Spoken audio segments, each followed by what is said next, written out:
দিকে, কারণ সেখানে মুষল পর্ব শুরু হয়ে গেছে। সামনে 26শে নির্বাচন রয়েছে। এসআইআর ইস্যু নিয়ে এই মুহূর্তে রাজ্য রাজনীতি তপ্ত।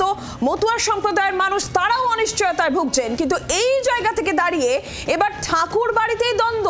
এতদিন যে দ্বন্দ্ব ছিল ভাইপো এবং জেঠিমার, মমতাবালা ঠাকুর শান্তনু ঠাকুরের মধ্যে দ্বন্দ্ব আমরা শুভদীপ দেখেছি, কিন্তু এবার তো দ্বন্দ্ব লেগে গেল দুই ভাইয়ের মধ্যে। দ্বন্দ্ব এবার বিজেপিতেও বলা যায়, কারণ শান্তনু ঠাকুর এবং সুব্রত ঠাকুরের মধ্যে এবার কোন্দল। দুজনেই বিজেপির জনপ্রতিনিধি এবং এই কোন্দল সামনে এসেছে যা এই মুহূর্তে একেবারে তীব্র ঠাকুর পরিবারে। শান্তনু ঠাকুর বনাম সুব্রত ঠাকুর। কমলাক্ষ ভট্টাচার্য আমাদের প্রতিনিধি রয়েছেন ঠাকুর বাড়ি থেকে সরাসরি। কমলাক্ষ, ভাইয়ে ভাইয়ে দ্বন্দ্বে এবার একেবারে মুষল পর্ব শুরু হয়েছে ঠাকুর বাড়িতে। ঠিক কি কারণে শান্তনু এবং সুব্রত ঠাকুরের মধ্যে এই দ্বন্দ্ব?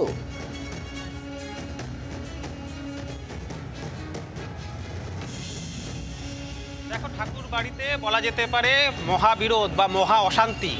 যে ঠাকুর বাড়ি প্রতিবার আমরা দেখেছি যে নির্বাচন আসলেই একেবারে রাজনৈতিকভাবে উত্তপ্ত হয়ে ওঠে, সেই ঠাকুর বাড়িতে এই মুহূর্তে যে পারিবারিক দ্বন্দ্ব আমরা অতীতেও দেখেছি, যে দ্বন্দ্ব মূলত জেঠিমা এবং ভাইপোর মধ্যে ছিল, অর্থাৎ মমতাবালা ঠাকুর যিনি তৃণমূল কংগ্রেসের রাজ্যসভার সাংসদ, অন্যদিকে কেন্দ্রীয় মন্ত্রী শান্তনু ঠাকুর। তাদের যে দুজনের দ্বন্দ্ব এ যাবৎকাল আমরা দেখে এসেছি, দীর্ঘদিন ধরে এই তাদের লড়াই চলছে অধিকার নিয়ে, উত্তরাধিকার নিয়ে। সেই লড়াই এই মুহূর্তে ভাই ভাই, অর্থাৎ বিজেপিরই স্থানীয় বিধায়ক, অর্থাৎ এই গাইঘাটার, যেই ঠাকুরনগর যে বিধানসভার মধ্যে পড়ছে, সেই গাইঘাটার বিধায়ক সুব্রত ঠাকুরের সঙ্গে তার নিজের ভাই শান্তনু ঠাকুরের এই মুহূর্তে বিরোধ প্রকাশ্যে। তারা একে অপরের বিরুদ্ধে যেভাবে কাদা ছোড়াছুড়ি শুরু করেছেন, সম্পূর্ণভাবে তার পেছনে অত্যন্ত বড় রাজনৈতিক কারণ কিন্তু রয়েছে, সেটাই মনে করছে সাধারণ মতুয়া সমাজ। এই মুহূর্তে মতুয়া ধামে আমি রয়েছি, আমি তোমাকে এই মুহূর্তে পরিবেশটা তোমাকে দেখাবো। এই যে মতুয়া ধাম, গুরুচাঁদ এবং হরিচাঁদের যে মন্দিরকে লক্ষ্য করে লাখো লাখো মানুষ প্রতি বছর প্রতিদিনই কিন্তু কয়েকশো মানুষ এই মন্দির দর্শন করতে আসেন। সেই জায়গায় এই মুহূর্তে এসআইআর ইস্যুকে সামনে রেখে একদিকে হিন্দু কার্ড, অন্যদিকে মতুয়া কার্ড বন্টন চলছে। যে বন্টন করছেন কিন্তু তিন শিবির, অর্থাৎ একদিকে সুব্রত ঠাকুরের শিবির, অন্যদিকে শান্তনু ঠাকুরের শিবির এবং অন্যদিকে মমতাবালা ঠাকুরের শিবির। তিন শিবিরই কিন্তু মতুয়া কার্ড এবং হিন্দু কার্ড তারা বিলি করছে, এবং সেটি অর্থের বিনিময়ে। এবং এই অর্থই কি অনর্থের কারণ, সেই কারণেই কিন্তু এই দ্বন্দ্ব প্রকাশ্যে আসছে। একাধিক ইস্যু রয়েছে সামনে, যে কারণে কিন্তু এই ভাইয়ে ভাইয়ের যে এই মুহূর্তের লড়াই, একে অপরের বিরুদ্ধে যে ভাষায় তারা তোপ দাগছেন, তাতে কিন্তু স্পষ্টতই মতুয়া সমাজ এই মুহূর্তে যথেষ্টই তারা আহত। তারা বলছেন নির্বাচন আসলে দ্বন্দ্ব আসে ঠিকই, কিন্তু এবার যেভাবে প্রকাশ্যে তারা সামনাসামনি দুই ভাইয়ের আকচাকচি শুরু হয়েছে, তাতে প্রত্যেকেই হতাশ। এর পেছনে অন্যতম বড় কারণ অবশ্যই এই যে হিন্দু কার্ড বা মতুয়া কার্ড দেওয়া হচ্ছে, তার বিনিময়ে যে অর্থ সংগ্রহ হচ্ছে, সেই অর্থের দাবিদার কারা তা নিয়ে একদিকে চলছে লড়াই, অন্যদিকে অবশ্যই ইকুয়েশন কাজ করছে সোমা ঠাকুরের উত্থান। সোমা ঠাকুরকে, সোমা ঠাকুর শান্তনু ঠাকুরের স্ত্রী, যার অতীতে যিনি রাজনৈতিকভাবে সক্রিয় ছিলেন না, কিন্তু এবার নির্বাচনের আগে এই সোমা ঠাকুর কিন্তু সক্রিয় হয়েছেন। তাকে দেখা যাচ্ছে সংসদে শান্তনু ঠাকুরের সঙ্গে, তিনি দিল্লিতে তিনি অমিত শাহের সঙ্গে সাক্ষাৎ করছেন, তিনি একাধিক রাজনৈতিক কর্মসূচিতে এবং ধর্মীয় কর্মসূচিতে। এই যে দুই ভাইয়ের দ্বন্দ্ব এই মুহূর্তে ঠাকুর বাড়িতে, শান্তনু ঠাকুর, সুব্রত ঠাকুর, দুই ভাইয়েরই কি বক্তব্য শুনুন।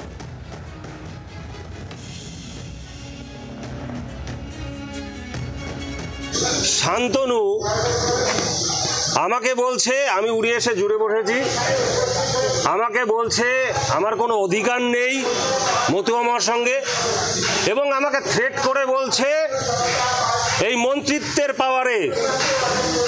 মন্ত্রিত্বের পাওয়ারে আমাকে থ্রেট করে বলছে তোর টিকিট কে দেয় আমি দেখব। আজকে মাকে গালাগালি দিয়েছে, আজকে মাকে থ্রেট করেছে।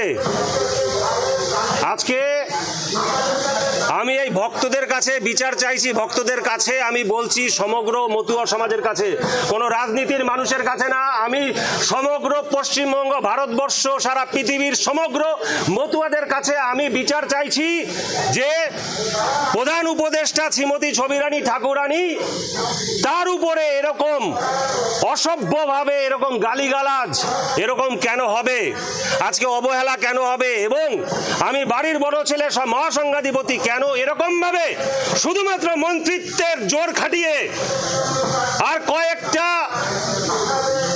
একদম দালালকে সঙ্গে ঠাকুর বাড়িকে একদম মানে কুক্ষিগত করে নিজের মতন করে এ থেকে জেড পর্যন্ত করে কেন এরকম থ্রেট কালচার চলবে, এর বিচার চাইছি সমগ্র মতুয়া সমাজের কাছে। দল মত নির্বিশেষে সমগ্র মতুয়া সমাজ আপনারা ঝাঁপিয়ে পড়ুন, আপনারা আসুন এবং এই যে দালালগিরি চলছে ঠাকুর বাড়িতে সেটাকে উৎখাত করে ফেলে দিন। তাকে টিএমসিতে যেতে হবে। তার যে অহংকার, তার যে ঔদ্ধত্য, তার যে লোভ, সেই অহংকার ঔদ্ধত্য লোভে তাকে কুড়ে কুড়ে খাচ্ছে। কেন? ভাই মন্ত্রী হয়ে গেল, আমি কিছু হতে পারলাম না।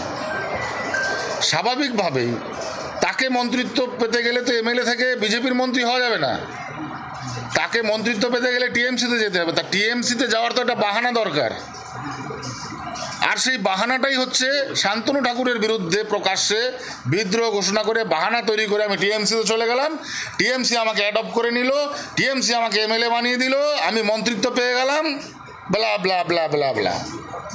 সমস্ত কিছু আজকে যেটা বলছে সমস্ত কিছু একটা গুজব। নিজের শুধু অধিকার পাবার জন্যে আজকে এই রাজনীতি করছে সে, এবং টিএমসিতে অফিসিয়ালি জয়েন করেছে, পতাকাটা শুধু ধরতে বাকি, আর সব কিছু কমপ্লিট। That's it.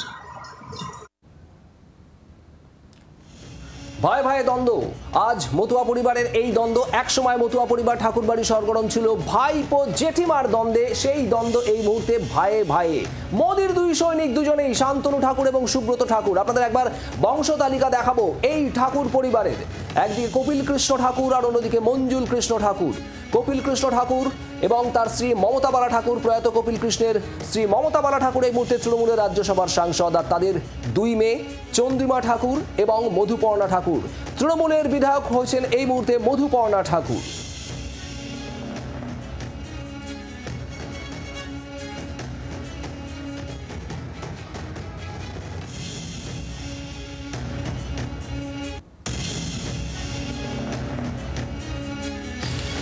যাদের পারিবারিক কলহ শুধু মতুয়া সমাজ নয়, ঠাকুর হরিগুরু চাঁদকেও কালিমালিপ্ত করছে, এটা আমি মনে করি।